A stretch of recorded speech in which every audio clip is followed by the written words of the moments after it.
Tired of ads barging into your favorite news podcasts? Good news. Ad-free listening on Amazon Music is included with your Prime membership.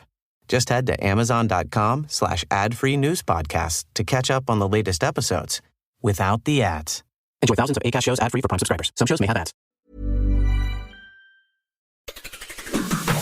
I'm Ciara Revens, and this is a look back at some of the biggest stories from November and December of 2023, including an all-star show at the COVID inquiry, a shaky ceasefire in Gaza, some good climate news from COP28, and a big award for Taylor Swift.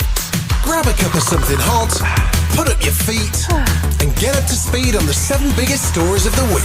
This is the Standout 7 from the Smart 7. It's news, but not the news.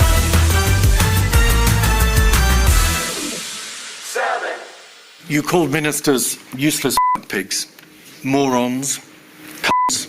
That was from an email sent by Dominic Cummings, former chief advisor to Boris Johnson, which was read out at the COVID inquiry at the beginning of November.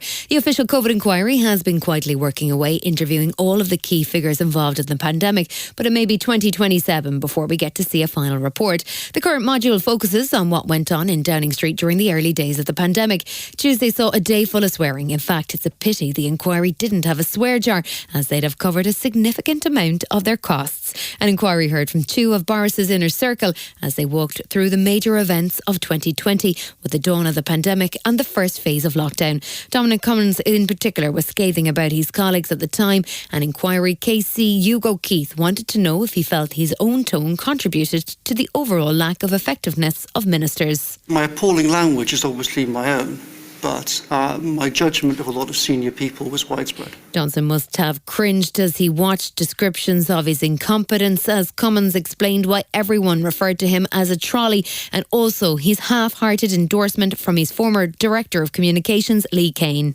What will probably be clear in COVID, it was the wrong crisis for this Prime Minister's skill set, which is different, I think, from not potentially being up to the job of being Prime Minister. There was considerably less swearing, as former Deputy Cabinet Secretary Helen McNamara testified, but she did point out that the Cabinet Office had made it extremely difficult for her to access emails or messages from her time there. She also described a toxic culture in Downing Street and said that women's perspectives were ignored, which may have had serious consequences for domestic violence victims during lockdown. She painted a picture of an underprepared and indecisive decision-making process as the pandemic began. I don't think we understood how serious COVID could be for certain people. I don't think we properly understood any of the serious consequences like long COVID, any of these things. A reoccurring theme in the inquiry so far is that far too much control was placed in a chaotic Downing Street, while Parliament and regional infrastructure was ignored. London Mayor Sadiq Khan testified that the decision to exclude him and members of the Greater London Authority from COBRA meetings in early March meant that poorer and minority ethnic communities were unduly exposed to the virus. I can see no explanation at all why the Mayor of London, we weren't around that table. I think lives could have been saved if we were earlier. Michael Gove also put in a turn in the hot seat. He was the lead minister in the Cabinet Office as the pandemic hit, and he made a personal apology to the victims and their families for the mistakes that the government made. As a minister who was also close to many of the decisions that were made, I must take my share of responsibility for that. Politicians are human beings, we're fallible. We make mistakes and we make errors. He testified that he thought the initial approach to testing was chaotic and that not enough attention was paid to the potential impact of lockdowns on children. The inquiry also heard messages from Gove and Dominic Cummings, with Gove warning that the government was effing things up and suggesting that if action wasn't taken, we'll regret it for a long time. However, he refused to blame his former boss for a delay in implementing the first lockdown. The Prime Minister at the time, Mr Johnson, was someone who found the idea of restricting free association deeply difficult. Then on Thursday, the 30th of November, the COVID inquiry finally came face-to-face with former Health Secretary Matt Hancock. His name has been mentioned over and over again as the inquiry has progressed, with accusations that he was a proven liar, that he was an inexpert but over-enthusiastic, that he wanted to decide who should live and who should die, and that he didn't have a firm grip on his department. Hancock spent most of his time on the stand denying these allegations, pushing back against the notion that he was a liar and pointing the finger at what he referred to as a malign actor inside Number 10 who had created a toxic atmosphere. That clearly flipped over into an unhealthy, toxic culture at the centre, where anything that went wrong was seen as an almost intentional failure. Wednesday, the 6th of December, saw Boris Johnson finally turned up for his testimony, and for possibly the first time in his life, he was early. He arrived 3 hours before the scheduled start time, presumably to avoid protesters and victims' families, but he'd only just begun a long overdue apology when proceedings were interrupted. Can I just say how glad I am to be at this inquiry, and how sorry I am for the pain and the loss and the suffering. Sit down, please. Please stop. COVID Johnson. victims. Please sit down. His tone was markedly different to the way he behaved at the Privileges Committee. He spoke quietly and admitted to mistakes, including underestimating the scale and speed at which the pandemic was developing. He also said he regretted calling long COVID bollocks, but said he felt it was important to have a challenging atmosphere in Number 10. He agreed that mass events like Cheltenham should have been stopped earlier, and he revealed that he had apologised to Helen McNamara for the language used about her by Dominic Cummings. He was also asked about his memorable description of former Health Secretary Matt Hancock. You yourself said, totally hopeless. I would say that my job was not to, uncritically, to accept that everything we were doing was good. Johnson said his own experience of COVID changed his view of the pandemic, and he expressed his gratitude to the NHS. He was also challenged by a lawyer for victims' families who wanted to know about Boris's claim that the UK had defied gloomy predictions for mortality rates, and he refused to accept evidence to the contrary, much to the annoyance of those in the public gallery. I'm putting to you some cold steel of evidence. But I don't believe that I don't believe that your evidence stacks up. Okay. And I think that, well, actually, if you look at... Could we just pause, please, Mr. Weatherby, Mr. Johnson? He also came under pressure over Partygate and criticised the media portrayal of Downing Street as a travesty of truth, but did at least apologise for the offence that was caused. You know, if I had my time again, of course I'd have done things differently. I would have sent repeated messages round saying, you know, make sure that everybody can see that you're properly following the guidance. So, frankly, I think it was logistically impossible to do that. The last witness in 2023 was Prime Minister Rishi Sunak, who faced the COVID inquiry on Monday the 11th of December as they continued with the Downing Street module. He was grilled for 5 hours on various aspects of the pandemic and gave a cautious performance, saying several times that he wasn't able to recall meetings or other details. He also failed to provide his WhatsApp messages to the inquiry, much like his former boss, Boris. Rishi wasn't blaming faulty backups, though. In fact, he said he was never advised to save his messages from the pandemic and hadn't switched the WhatsApp automatic backup function on. I've changed my phone multiple times over the past few years, and as that has happened, the messages have not come across. I'm not a prolific user of WhatsApp in the first instance, and obviously anything that was of significance will have been recorded, as one would expect. Things didn't go much better when it came to his pet pandemic project, the Eat Out to Help Out scheme, which saw the then Chancellor serving food to customers in a PR stunt that occurred mid-pandemic. He says that he was never advised that the scheme could have a risk of increased transmission and that he was considering it purely a fiscal measure. And in fact, he blamed the scientist for failing to stop him. I didn't believe that it was a risk. I believed it was the right thing to do. But if others are suggesting that they didn't, they had ample opportunity to raise those concerns in forums where I was or where the Prime Minister or others were, and they didn't.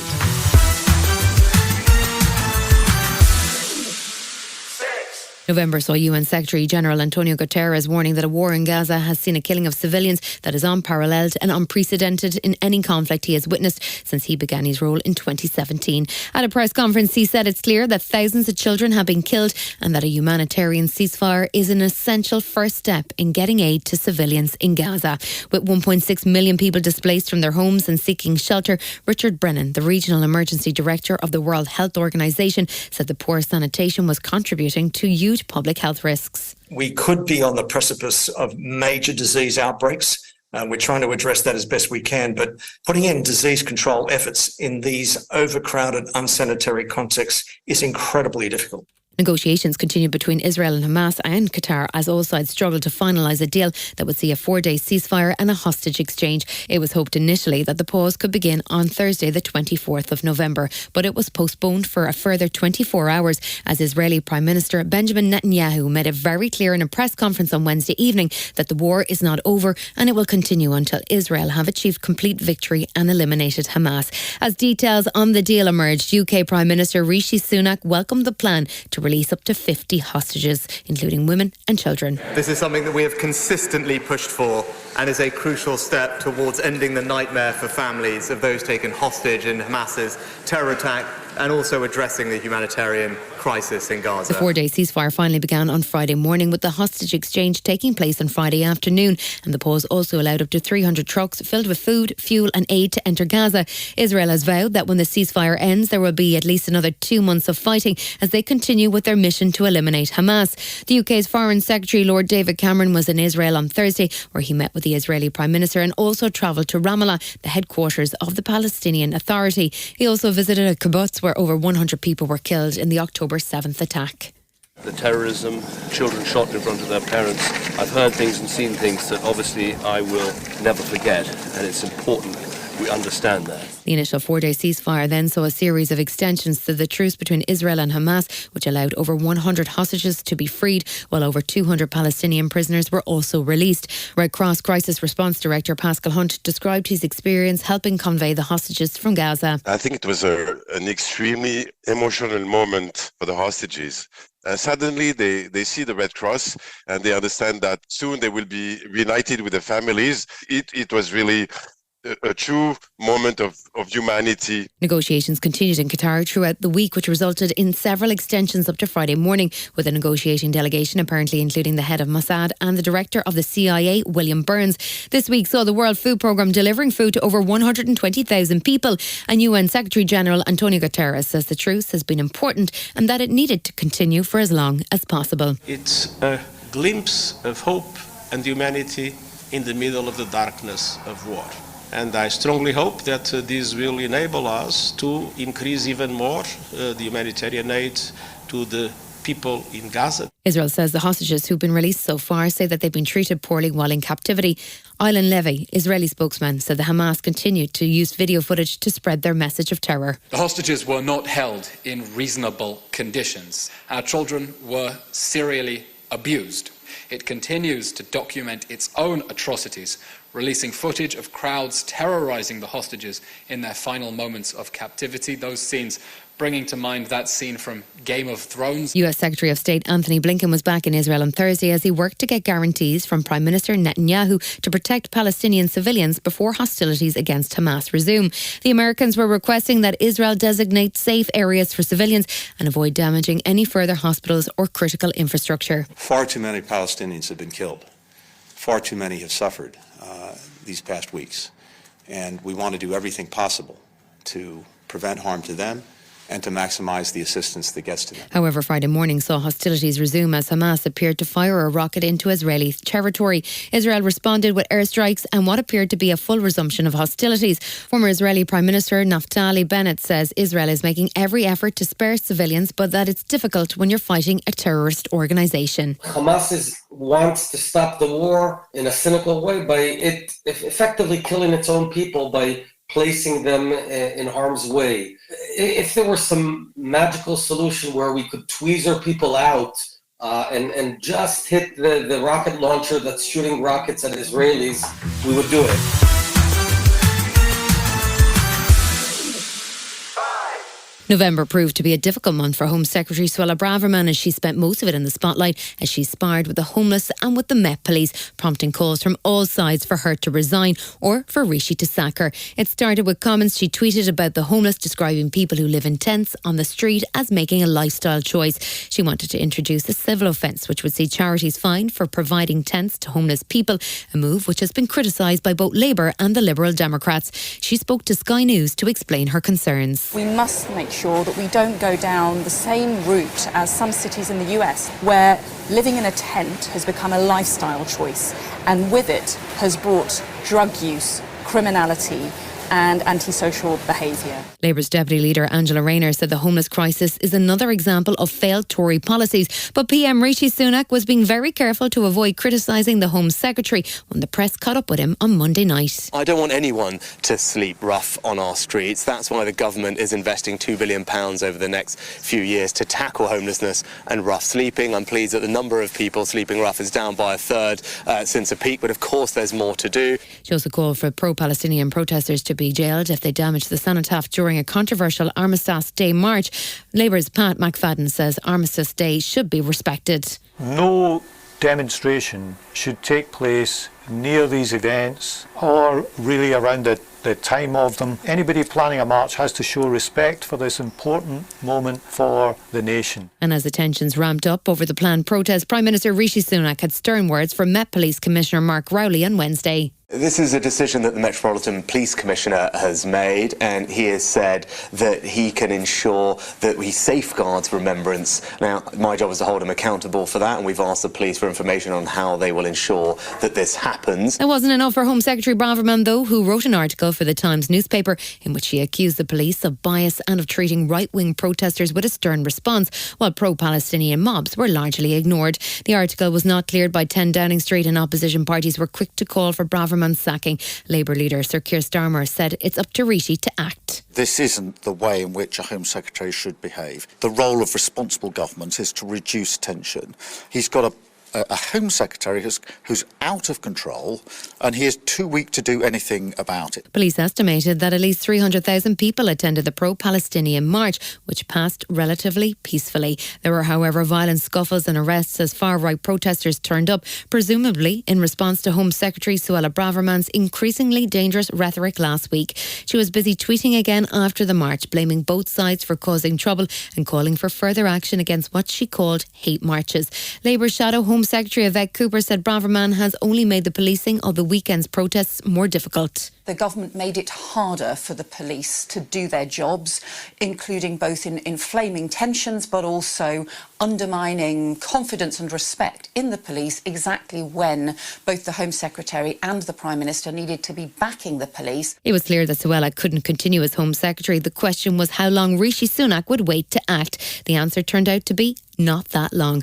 Monday, the 13th of November, saw a dramatic series of cabinet moves in the PM's biggest reshuffle to date. First, he fired Home Secretary Suella Braverman, although Number 10 were keen to point out she was being fired over language used and not for a clash on policy. James Cleverly was drafted in from Foreign Secretary to fill the Home Secretary vacancy and immediately pledged to stop the small boats. As the Home Secretary, I'm absolutely committed to stopping the boats, but also making sure that everybody in the UK feels safe and secure going about their daily business, knowing that the government is here to protect them. So far, so predictable. However, in an EastEnders-like moment of drama, David Cameron then appeared on Downing Street and strolled into Number 10. The former PM was drafted as the new Foreign Secretary, which means he's also been given a seat in the House of Lords. That raised questions about how accountable he'll be to the House of Commons, with Speaker Sir Lindsay Howell already asking, how is this supposed to work?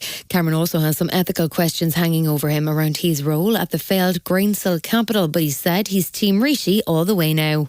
I hope that 6 years as Prime Minister, 11 years leading the Conservative Party gives me some useful experience and contacts and relationships and knowledge that I can help the Prime Minister to make sure we build partnerships with our friends, we deter our enemies and we keep our country strong. That's why I'm doing the job and I'm delighted to accept. Tuesday saw Prime Minister Rishi Sunak gather his new cabinet for their first meeting, including his new Foreign Secretary and former Prime Minister Lord David Cameron. Rishi described his new cabinet as a strong and united team, and early polling suggests that the public believe he was right to sack Home Secretary Suella Braverman. She came out swinging late on Tuesday evening with a bitter resignation letter in which she, without any sense of irony, told Rishi that your plan is not working and you need to make changes. She also called him weak and hinted at an agreement on policy between the two. And if Rishi thought that appointing David Cameron would solve his problems, Labour Shadow Chancellor Rachel Reeves had a very different view. David Cameron, when he stood in the general election in 2015, promised stability. Well, I'm afraid since then, all we've seen in Britain is one crisis after another. Wednesday of that week saw the Supreme Court issue its long-awaited decision on the government's Rwanda scheme.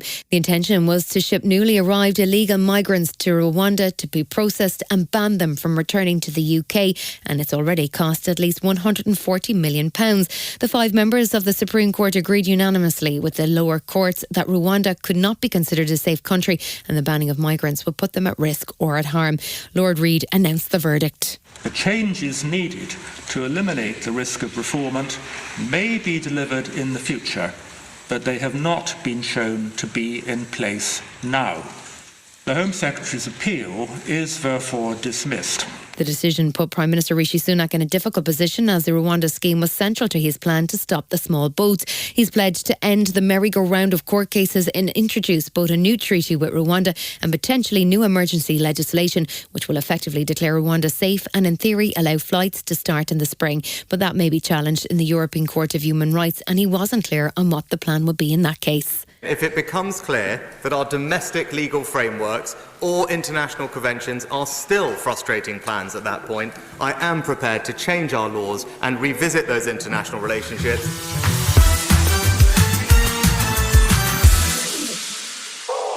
November was a difficult month for Ukraine. Their widely anticipated counter-offensive failed to make the quick gains that had been hoped for, while the Israel-Hamas conflict diverted military aid and international attention. There was no sign of things improving in December either, as Russia continued to apply pressure and ammunition supplies ran low. But NATO chief Jens Stoltenberg says it's important to support Ukraine through the tough times. We have to be prepared for bad news as well. Wars are phased, but we have to stand with Ukraine in both good times and bad. This is a war of attrition, a battle for efficiency. Boosting munitions production is critical, and we are working hard to make it happen. The prospect of the US providing any more aid to Ukraine in 2023 seemed to be diminishing as the US Congress, under new Speaker Mike Johnson, has blocked any aid package which doesn't include spending on the US-Mexico border and changes in border policies. Democrats were not prepared to agree to that, and there was hope that an appearance on Zoom by Ukrainian President Zelensky could change minds, but he cancelled his appearance at the last minute. Speaking in the House of Lords, Foreign Secretary Lord Cameron says the UK will continue to support Ukraine. I don't have the figure here for what 2024 will provide. All I can say is we are absolutely committed to continuing to support Ukraine at the level or even ahead of what we've done. Russian President Vladimir Putin announced his 2024 presidential campaign run in December. He's already the longest-serving Russian leader since Stalin and will have spent 20 years in the role by the time voters take to the polls next March. He said he had no choice but to run again, and speaking in the Kremlin, he promised more combat against the West. People are hunted down and killed in the streets there. It's been shown all over the world. They are not just morons, but also neo-Nazis, obviously. They are ready for anything, ready to cooperate with anyone, just to harm Russia. Meanwhile, Ukrainian President Zelensky hit the road, staying in Argentina to witness the swearing-in of the country's new president, Javier Milei. The trip is part of a strategy to muster support for Ukraine amongst Latin American countries, as Zelensky's wife, Olena, says it's important for the world to keep focused on Ukraine. We cannot get tired of the situation, because otherwise we will die. And if the world gets tired, they will simply let us die. This danger that the aid will slow down constitutes a mortal danger to us. Meanwhile, Ukrainian diplomats were attending the EU Foreign Ministers Summit in Brussels as they look to accelerate their case for EU membership. The foreign ministers were meeting in advance of a full leaders' summit on Thursday to decide on whether to open formal membership talks with Ukraine. Ukrainian Foreign Minister Dmitry Kuleba says Ukraine has moved at speed to fulfill all requirements from the EU. And all key Venice Commission recommendations were implemented into Ukrainian legislation. So we can jump, we can dance if that is requested in addition. But I think that the game should be played fairly. Ukraine's President Volodymyr Zelensky was in Washington on Tuesday. He was hoping that a personal appearance would help to speed up the logjam in vital military aid for his country as Russia's war continues. Things didn't go well, though. He met with senators behind closed doors, but they remain unmoved as Republicans insist that any new aid package includes changes at the US border. Zelensky also visited the White House and met with President Biden, and he managed to find another $200 million for Ukraine. But it's increasingly clear that nothing major is likely to happen until at least the new year. Zelensky said the only beneficiary of the current impasse is Russia. Let me be frank with you, friends. If there's anyone inspired by unresolved issues on Capitol Hill, it's just Putin and his sick click. EU leaders gathered in Brussels to discuss Ukraine's EU membership application in mid-December. The application was blocked by Hungary's Viktor Orban, who said he didn't want to be part of a bad decision and cast doubt on the progress that Ukraine has made on the goals set by the EU. We have set up 7 preconditions, and 3 out of the 7 is not fulfilled. So there is no reason to negotiate membership of Ukraine now. Orban eventually walked out of the meeting, allowing the other 26 members to proceed and agree to open accession talks with Ukraine. Orban wasn't finished objecting either, as he later blocked a €50 billion EU aid package for Ukraine. NATO Secretary-General Jens Stoltenberg was continuing to back Ukraine, pointing out that Russia continues to pose a threat to the whole of Europe. If Putin wins in Ukraine, there's a real risk that his aggression will not end there. Our support is not charity, it is an investment in our security. Still to come on the Standout 7, the COP28 Climate Summit struggles to a conclusion and Taylor Swift celebrates 2023. Right after this. Tired of ads barging into your favorite news podcasts? Good news. Ad-free listening on Amazon Music is included with your Prime membership. Just head to amazon.com/ad-free news podcasts to catch up on the latest episodes without the ads. Enjoy thousands of Acast shows ad-free for Prime subscribers. Some shows may have ads. Welcome back.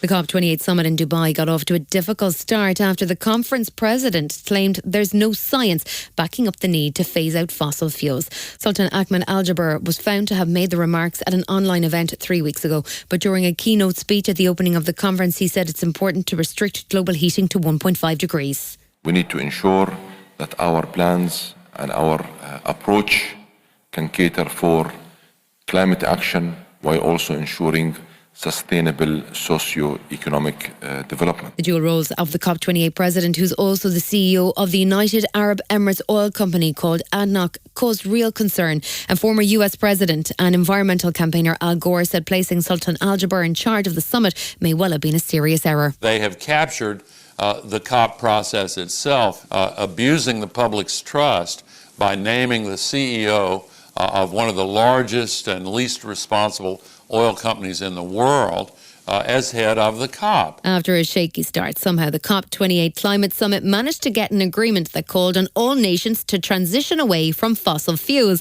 It followed a first draft that was universally rejected as too weak. And despite the urging of over 130 countries, the agreement did not specifically call for a phasing out or phasing down of fossil fuels.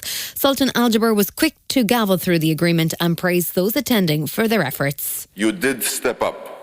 You showed flexibility and you put common interest ahead of self-interest. There were complaints that the next text contains a litany of loopholes and that it doesn't go far enough to limit emissions as the planet sees the hottest year on record. The Samoan Pacific Climate Warriors activist Brianna Fruin had harsh words on the deal. They have given us flowers that will go on our graves. So how will you ask us to celebrate small wins, small incremental victories, when we know those will just lie on the graves because we are not going to meet that 1.5 target?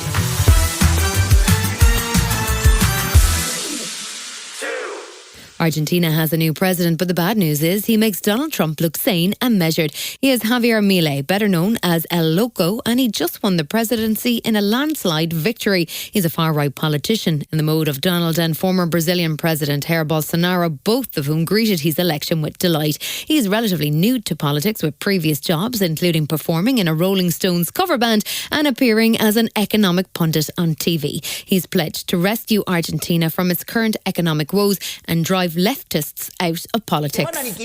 If you think differently from them, they will kill you. That's the point. You can't give shit leftists an inch. If you give them an inch, they will use it to destroy you. You don't negotiate with trash, because they will end you.